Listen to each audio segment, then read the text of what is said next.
Здравейте, приятели! Добре дошли в моят канал Ваня Райкова. За тези, които ме познат, Ваня Райкова съм.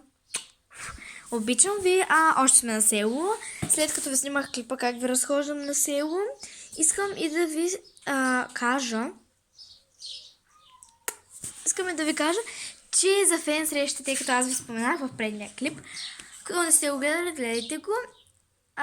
Споменах в предния клип, фен срещата ще се състои на...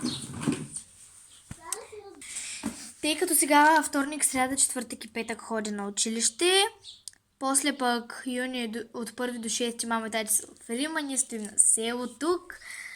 След това пък мама и тати на 6 се връщат в Рим и започват ремонт в къщи. И казаха, че на 15 ще ни приберат.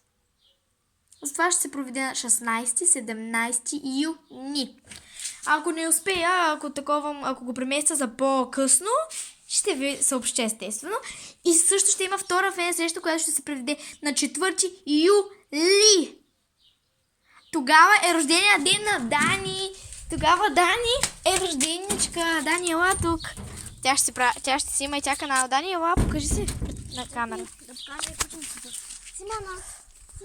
Тя си има куче Симона. Ето вижте ги колко са сладки. О, сладичката меча. 4 юли е официален ден. Рождения ден. И тя ще се прави канал, може би. Здравей, Симонка. Тя ще се прави канал, може би. Да се абонирате за нейния канал. И да, това ще е голяма изненада. Тя ще ви черпи. Уважайте моята сестра. Тя много ви обича. Както и аз. Но не повече от мен.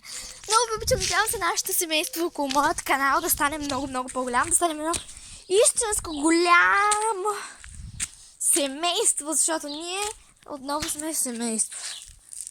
Моята няма, беличка. Обичаме ви. Надяваме се информацията да ви хареса. Ако е така, и ако искате да дойдете на фен среща ми в Стара Загора, ще се намира парк Алана, може би. Или на рождения ден на Дани, когато и където го празнува.